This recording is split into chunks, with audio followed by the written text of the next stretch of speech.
열 길 물속은 알아도 한 길 사람 속은 모른다라는 속담이 있죠. 그만큼 사람의 생각이 참으로 복잡하다라는 그런 의미의 속담일 겁니다. 때로 나는 저 사람을 잘 알아 그렇게 생각을 했는데 어느 순간 내가 완전히 잘못 알고 있었구나, 내가 저 사람을 아는 것이 착각이었구나 라는 것을 깨닫게 될 때도 있습니다. 오죽하면 한 이불을 덮고자 하는 부부 사이도 부부의 서로의 속마음은 알 수가 없다라고 하지 않습니까? 그렇기 때문에 우리는 이 사람은 이래 라고 단정하는 것에 대해서 상당히 조심해야 합니다. 우리가 단정하는 그 말이 틀릴 확률도 꽤 높기 때문이죠. 신앙이라는 것도 마찬가지입니다. 우리가 누군가를 보면서 저분은 참 신앙이 좋은 것 같아, 저분은 그냥 신앙이 좀 별론 것 같아 라고 이야기하는 것은 가만히 보면 겉으로 보여지는 몇 가지 행동들의 근거에서 내리는 판단일 경우가 참 많이 있습니다. 제가 지난주에 제가 부교육자로 사역하면서 만났던 한 성도님에 대해서 말씀을 드리지 않았습니까? 그 1년 52주를 하나님 앞에 기도하기를 내가 정말 52주 한 번도 주일을 빠지지 않겠노라고, 결국 그렇게 52주를 한 번도 주일을 빼먹지 않은 그 성도님, 어느 누가 들어도 와, 그분 정말 믿음이 대단한 분이야 라고 말할 수 있지 않겠습니까? 교회에서 진행하고 있는 이 성경 통독 캠페인에 막 열심히, 우리 권사님들 눈도 침침하신 가운데서도 열심히 성경 읽으시는 분들, 또 교회 청소합시다 라고 하면 교회 봉사하는 일에 적극적으로 참여하시는 분들, 어느 누가 봐도 저분은 참 신앙이 좋은 분이야 라고 말할 수 있다라는 거예요. 그런데 신앙이 좋다라는 말과 신앙생활을 잘 한다라는 이 말은 꼭 같은 말은 아닐 수 있다라는 거예요. 하나님을 향한 신앙은 좋을 수 있을지 몰라도 그분의 삶, 이것을 우리가 신앙생활이라고 하는데 이것이 별개일 때가 있을 수 있다라는 겁니다. 오늘 우리가 읽은 이 말씀을 한마디로 말씀을 드리면 신앙과 삶을 연결지으라, 이런 의미의 말씀이라고 할 수 있을 겁니다. 마태복음 5장은 계속되는 산상수훈의 말씀이죠. 이제 오늘 우리가 읽은 이 본문부터 5장 맨 마지막 절까지 말씀을 보면 이 구절이 계속 반복되고 있어요. 너희가 들었으나, 무엇을 들었다는 겁니까? 구약시대 때부터 모세의 율법의 말씀을 끊임없이 들어왔으나 그 이야기를 하는 거예요. 하지만 나는 너희에게 이르노니, 예수님께서 새롭게 정의하시는 말씀들이 나는 너희에게 이르노니, 이 구절이 오늘부터 마지막 절까지 총 6번 나옵니다. 이게 6번 반복이 되고 있다라는 거죠. 주님은 십계명에 대한 말씀을 새롭게 지금 해석하고 계시는 거예요. 그렇다고 해서 십계명이 틀렸다라고 말씀하는 것이 아니라 오히려 그 율법을 완성시키신다는 그런 의미가 있죠. 바로 앞에서 마태복음 5장 17절 말씀에 주님이 이렇게 말씀하시지 않았습니까? 내가 율법이나 선지자를 폐하러 온 줄로 생각하지 말라. 폐하러 온 것이 아니라 완전하게 하려 함이라. 주님은 율법의 참된 의미, 참된 정신을 지금 설명해 주시고 계시는 겁니다. 아시는 것처럼 십계명은 이스라엘 백성들이 애굽의 노예 생활을 끝내고 이제 독립하여서 광야를 지날 때에 하나님께서 그들의 백성이 되시려고 그들과 언약을 맺으시면서 내려주신 율법의 핵심 아닙니까? 이 계명은 모세가 시내산에서 하나님께로부터 받은 계명입니다. 그 중에서 오늘 본문 말씀은 6번째 계명, 살인하지 말라라는 이 계명입니다. 살인하지 말라. 살인하지 마십시오. 여러분, 이 계명을 들을 때 어떤 느낌이 드십니까? 살인하지 말라고? 당시 이스라엘 백성들이 어떤 생각을 가졌을까요? 하나님이 명하시는 명령이 살인하지 말라는 거예요. 아마 백성들 중에는 이렇게 반응하는 사람들이 있지 않았을까 싶습니다. 살인하지 말라고요? 누가 언제 살인했대요? 아니, 그게 계명이란 말입니까? 우리로 하여금 지키라라고 말씀하시는 계명이 살인하지 말라고요? 조금은 황당하다는 생각을 갖지 않았겠습니까? 예나 지금이나 여러분, 사람을 죽이는 게 아무나 할 수 있는 일이 아니에요. 얼마나 끔찍한 일입니까?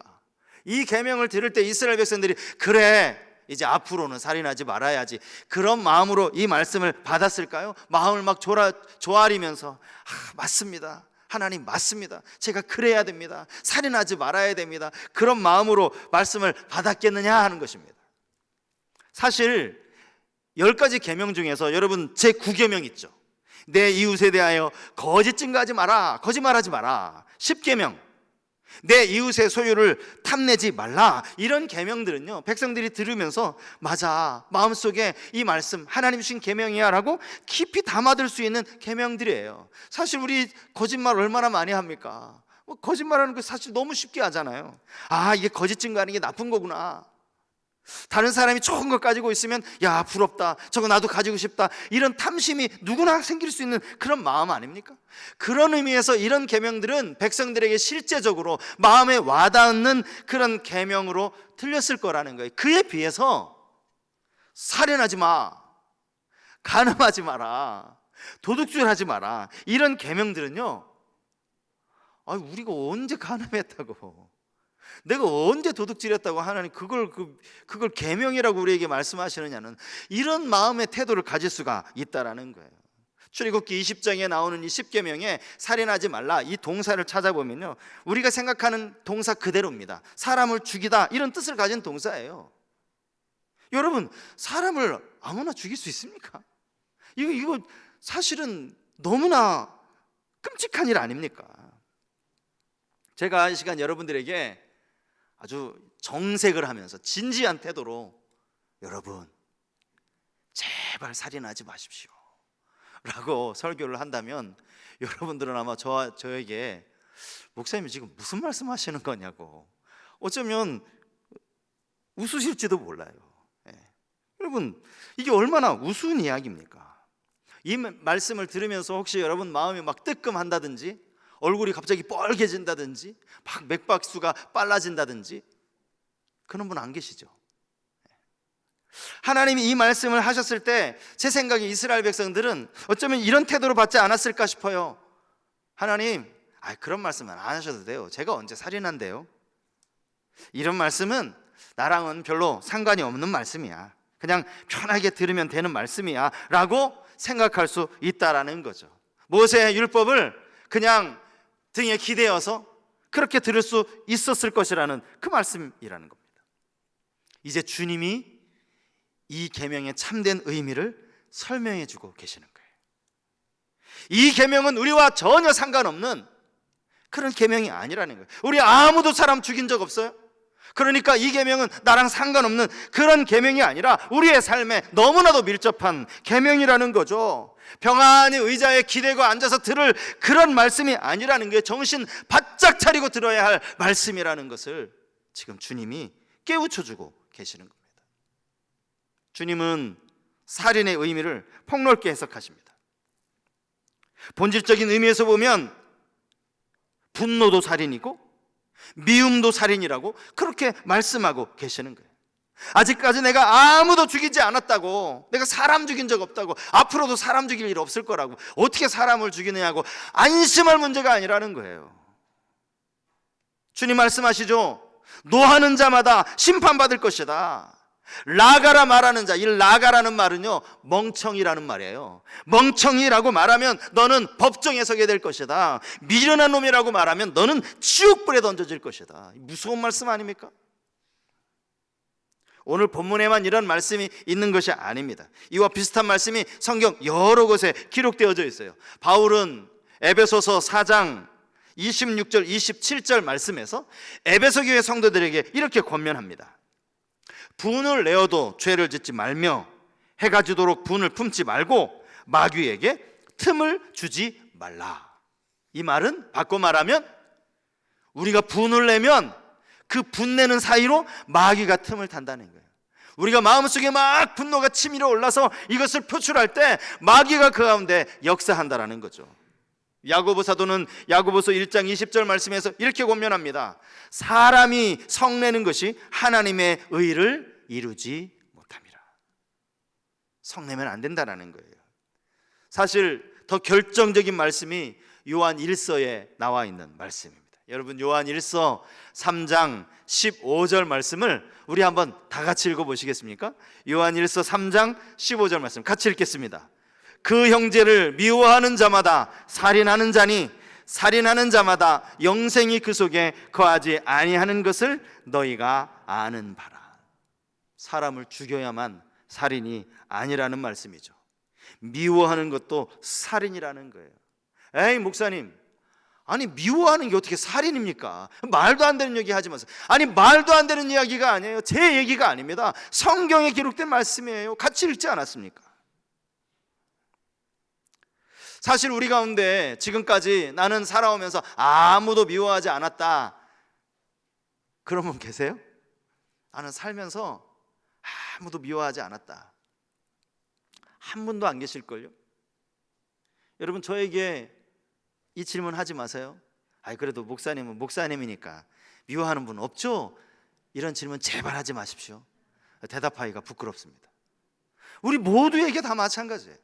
누구나 다 미워하는 사람이 있다라는 거죠. 그러면 주님이 이 말씀을 하셨다면 우리는 여기에서 아주 중요한 질문을 또 주님께 다시 던져야 되는 거예요. 주님, 그럼 나는 어떻게 해요? 주님 말씀하신 대로 우리 다 살인자입니다. 저도 살인자인데 그럼 어떻게 해야 됩니까? 이 문제를 어떻게 해결할 수 있습니까?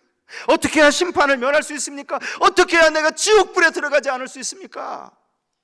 이 질문 던져야 되는 거 아니에요? 근데 우리가 이 본문을 가만히 보면서 먼저 기억해야 할 사실이 있어요.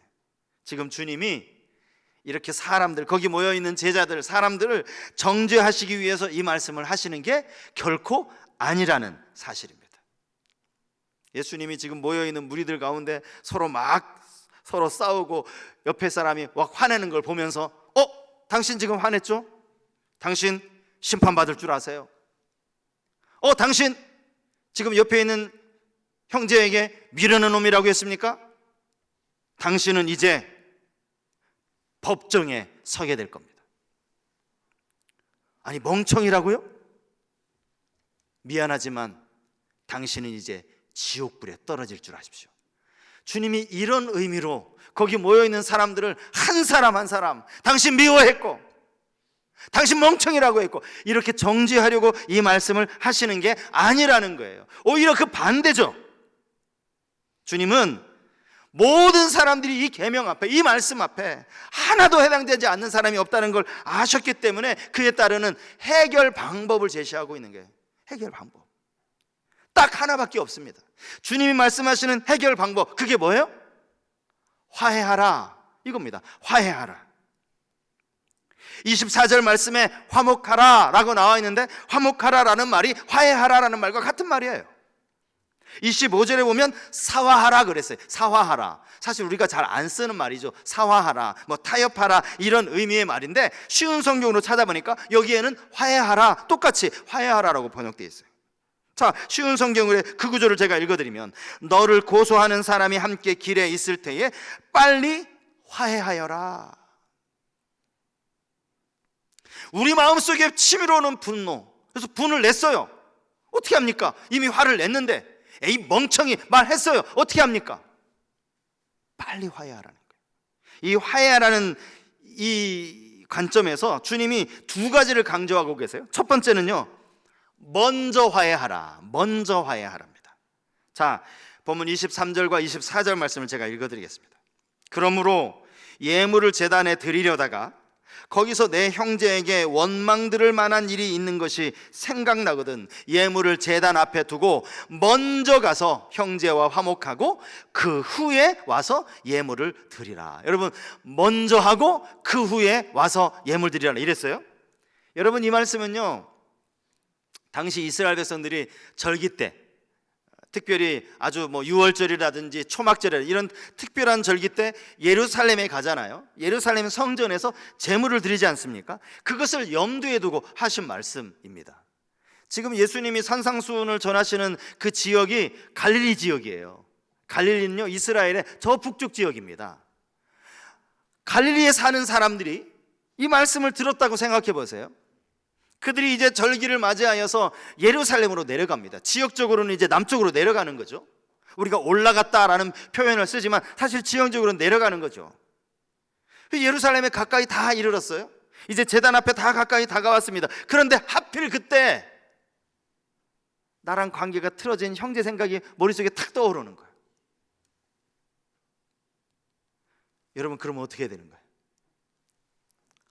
이제 성전 다 왔는데 요 앞에가 이제 바로 이제 제단이고 예물을 드리면 되는데 빨리 하나님 앞에 예물 드리고 제사 드리고 그리고 빨리 부지런히 가서 그 친구 만나서 그 형제 만나서 화해하면 되는 것 아니냐? 주님이 그렇게 말씀하셨습니까? 아니요, 그렇지 않아요. 제물 드리기 전에, 예물 제단에 드리기 전에 제단 앞에 놓고 내려놓고 먼저 가서 화해해라. 가서 화해한 다음에 다시 와서 예물을 드려라. 먼저 하고라는 말의 의미가 바로 이 말씀이라는 거예요. 그래서 이 사람은요, 어쩌면 다시 갈릴리로 가야 할 수도 있어요. 왜요? 자기가 갈릴리에서 살던 사람이니까, 갈릴리의 사람과 서로 갈등이 있었으니까 예물을 놓고 다시 고향 갈릴리로 가야 돼요. 가서 자기랑 관계가 틀어진 그 사람을 만나야 돼요. 화해해야 돼요. 화해하고 다시 예루살렘으로 와야 돼요. 그리고 제단 앞에 있던 그 제물을 다시 하나님 앞에 예물로 드려야 한다는 거예요. 여러분, 이게 얼마나 번거로운 일이에요. 하나님 제사 먼저 드리고 갈게요. 안 된다는 거예요. 주님이 말씀은 안 된다는 거예요. 먼저 이것부터 하라는 거예요. 이게 얼마나 중요한지. 예물을 드리기 전에 화해하는 것이 먼저다라는 그런 의미 아니겠습니까? 제가 오늘 설교의 제목을 정한 이유도 바로 여기에 있습니다. 여러분, 하나님께 예배를 드린다든지 제단 위에 하나님 앞에 예물을 올려드리는 것, 이게 다 어떤 의미에서는 신앙의 문제 아닙니까? 신앙의 문제. 그런가 하면 자기와 관계가 틀어진 사람과 원만하게 관계를 맺고 그런 나를 원망하는 사람을 찾아가서 화해하고 사과하고, 이것은 삶의 문제예요. 삶의 문제. 사람들은 신앙의 문제와 삶의 문제를 별개라고 생각할 수 있습니다. 하나님을 예배 잘 드리는 것과 내 개인의 삶에서 친구와 원수 맺고 사는 건 별개라고 생각할 수 있는데, 주님은 아니라는 거예요. 별개가 아니라는 거예요. 동시에 주님은 삶의 문제를 우선적으로 해결하라, 그렇게 말씀하고 계시는 거예요. 물론 이 말씀을 우리가 오해해가지고 그러면 하나님보다 그냥 이웃생활, 교우관계, 이게 더 중요하구나, 이게 더 먼저구나, 그런 의미의 말씀은 아니에요. 왜냐하면 지금 이 사람은 이미 하나님과 바른 관계를 맺고 있어요. 예물을 하나님 앞에 가져오는 것만 봐도 이미 하나님과 관계를 맺고 있는 사람 아닙니까? 예물을 드린다라는 이 말의 의미는 저가 하나님 앞에 헌신한다라는 그런 의미입니다. 그러니까 형제와는 원수로 지내면서 하나님 잘 섬기면 된다, 그렇게 생각하지 말라라는 거예요. 그렇게 하나님 섬기는 것, 하나님이 기뻐하시지 않는다라는 겁니다. 사실 아까도 말씀드렸지만 우리 모두가 어떤 분은 하루에도 몇 번 막 화를 내고 그럴 수 있지 않습니까? 형제에게 노하는 것에 대해서 좀 그것 가지고 무슨 살인이라고까지 말씀을 하시나, 이건 좀 심하다라고 생각할 수 있을지도 몰라요. 그런데 여러분, 성경을 보시면 인류 최초의 살인이 가장 먼저 이 분노라는 감정에서 시작되는 거 아십니까? 가인이 아벨을 그냥 죽인 게 아니에요. 그냥 죽이고 싶어서 죽인 게 아닙니다. 가인의 마음속에 분노가 먼저, 이 분노라는 감정이 먼저 생겨났어요. 창세기 4장 5절 말씀을 보십시오. 가인과 그의 재물은 받지 아니하신지라 가인이 몹시 분하여 안색이 변하네. 가인이 분해하는 것을 하나님이 보셨어요. 그리고 바로 하나님이 말씀하십니다. 6절 말씀이요. 여호와께서 가인에게 이르시되 내가 분하여 함은 어찌 됨이며 안식이 변함은 어찌 됨이냐. 가인이 혼자 막 화내고 있는데 그걸 하나님이 나타나셔가지고 가인에게 말씀하시는 거예요. 너 왜 분해하니? 너 왜 안색이 변했니? 라고 말씀을 하시는 거예요. 그의 분노가 결국 살인으로 이어질 수 있다라는 것을, 이어질 것이라는 사실을 하나님이 알고 계셨던 거죠. 너 왜 분내고 있어? 하나님 말씀하시는. 사실 그런 하나님의 경고에도 불구하고 가인은 결국 아벨을 죽이지 않았습니까? 지금 당장 살인한 것 아니라고, 그냥 나는 분노했을 뿐이라고, 화냈을 뿐이라고. 여러분, 그건 아무 문제가 되지 않는다라고 생각하시면 안 돼요. 안 되는 겁니다. 화해와 관련해서 사용된 또 하나의 부사가 있어요. 첫 번째는 먼저 화해하라 그랬습니다. 이게 더 중요하다라고 말씀을 드렸어요. 그 다음에 두 번째는요, 급히 화해해야 합니다. 급히. 오늘 본문에 급히라는 부사가 나오죠. 화해하되 급히 화해해야 한다. 지금 당장 화해하고 사과해야 한다라는. 그렇지 않으면 너 감옥에 끌려간다. 뭐라고 얘기합니까? 한 푼이라도 다 남김없이 갚을 때까지는 결코 감옥에서 못 나온다. 그 말씀을 하고 있는 겁니다. 여러분, 기회가 얼마나 중요한지를 교훈하는 거예요. 사과하지 뭐, 나중에 하지 뭐. 그렇지 않다라는 거예요. 급히 하라는 거예요. 지금 당장 하라는 거예요. 여러분, 25절 말씀을 다시 한번 보시겠습니까? 25절 말씀이요, 이렇게 시작을 합니다. 너를 고발하는 자와 함께 길에 있을 때. 이 사람과 자기를 지금 고발하는 사람이 함께 길을 가고 있어요. 이 고발하려는 사람이 이미 고발한 게 아니에요. 어쩌면 지금 고발하기 위해서 재판관을 만나려 가는 중인지도 몰라요. 그 사람이 지금 화를 씩씩 내면서 지금 재판관에게 자기를 고발하러 가는 것을 본다면 여러분 어떻게 됩니까? 그 자리에서 붙잡아야죠. 미안하다고. 재판관 만나지 말라고. 내가 사과한다고. 우리 화해하자고. 그 자리에서 붙잡아야 되는 거예요. 여기 놓치면 안 되는 거예요. 그 사람이 재판관 만나면 끝나는 거예요. 감옥 가야 되는 거예요. 여러분, 가끔씩 이런 영상 제가 이제 가끔씩 보거든요. 유튜브에 그 자동차 이렇게 사고 난 블랙박스 영상을 보는 거예요. 한문철 변호사님인가? 그분이 나오셔가지고 블랙박스 영상을 보면서 이거는 어느 쪽의 과실입니다. 이거는 과실이 몇 대 몇으로 나옵니다. 이걸 이제 막 설명을 해주는 거예요. 꽤 인기가 높은 영상이더라고요. 근데 그 변호사님이 가끔 이런 말을 종종 하세요.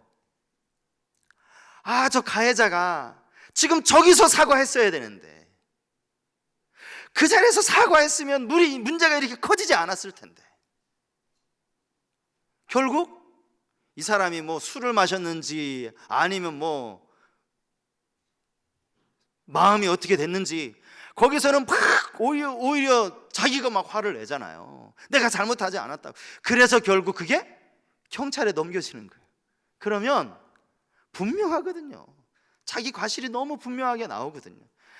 안타깝고 답답해서 그분이 하는 말이 그거예요. 그때 사과했어야 되는데, 지금이라도 사과해야 되는데, 여기 일상 지체되면 안 되는데. 여러분, 인간관계도 마찬가지 아닙니까? 타이밍이 중요하다는 거죠. 화해하는 타이밍이 중요하다는 거예요. 미루지 말고 즉시 하라고 그렇게 말씀을 하고 계시는 거예요. 주님이 이 화해할 것을 이야기하시면서 오늘 본문에 또 중요한 단어 하나를 말씀하고 계세요. 그 단어가 뭐냐면 생각나거든 이라는 단어예요. 생각나거든. 본문 23절에 나오거든요. 23절 아까도 읽었지만 제가 다시 한번 읽어드리겠습니다. 23절이요. 그러므로 예물을 제단에 드리려다가 거기서 내 형제에게 원망 들을 만한 일이 있는 것이 생각나거든. 이거는요, 수동태입니다. 내가 스스로 생각해낸 게 아니에요. 생각이 난 거예요. 사실 많은 사람들이요, 잘못은 내가 저질러 놓고, 잘못은 내가 범해 놓고, 그걸 스스로 생각하지 못해요. 이거 내가 잘못한 거구나, 이것을 스스로 깨닫지 못한다고요. 그러니 여러분, 이것이 생각났다는 게 얼마나 큰 은혜입니까? 내가 지금 형제에게 원망들을 말을 했구나, 형제 마음을 상하게 했구나. 이것이 자기 스스로는 깨달아지지 않는다니까요. 근데 어느 순간 생각나게 되는 거예요. 생각나게 돼. 그래서 내가 실수한 거구나, 내가 형제에게 사과해야 되는구나, 이것이 생각나게 되는 거예요. 근데 여러분, 언제 생각납니까? 성경을 또 보세요. 언제 생각나는지. 예물을 제단에 드리려다가 생각나요. 예물을 하나님께 제단 앞에 드린다는 이 말이 의미하는 게 뭐겠어요? 그가 지금 하나님을 예배하는 중에 생각난 거예요. 다른 때는 생각이 안 났는데 하나님을 예배하려고, 하나님께 제사하려고 오는 도중에 하나님 그걸 생각나게 하시는 거예요. 여러분, 이게 얼마나 큰 은혜입니까? 저는 여러분들 가운데 하나님을 막 예배하는 중에 하나님이 너 지난 주간에 너 말로 실수한 거 있어? 화해해. 하나님이 생각나게 하시거든. 여러분, 3부 예배는 그 다음 예배가 없긴 없는데요, 만약에 2부 예배를 드리는 중에 딱 생각이 나시거든, 나가셔도 돼요. 빨리 먼저 가서 화해하시라고요. 하나님이 생각나게 하셨다면 말이죠. 주님 말씀하세요. 생각나게 하거든, 생각이 나거든, 먼저 화해해라. 먼저 화해해라. 하나님을 예배하는 중에 우리 모두에게 이런 은혜가 있기를 축복합니다. 여러분, 생각나야 내 안에 분노를 멈출 수 있는 것 아닙니까?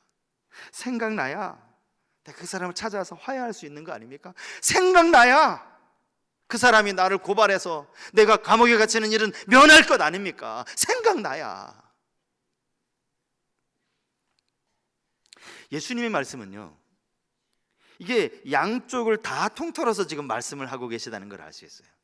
여러분, 때로 우리는요, 우리가 누군가에게 막 함부로 하는 가해자가 될 수도 있어요. 이 뒤에 말씀이 그거죠. 원망들을 만한 일을 내가 하는 거예요. 내가 사람에게 상처를 주는 거예요. 그 사람이 나를 원망하는 일을 내 스스로 만드는 거예요. 이 가해자라고 말하는 것 아닙니까? 그런가 하면 분노하지 말라라는 분은 뭐예요? 내가 피해자가 된 거죠. 어느 누군가 나를 화나게 한 거예요. 그래서 내가 피해자일 경우와 내가 가해자일 경우, 이 두 가지를 동시에 말씀하고 계시다는 거예요.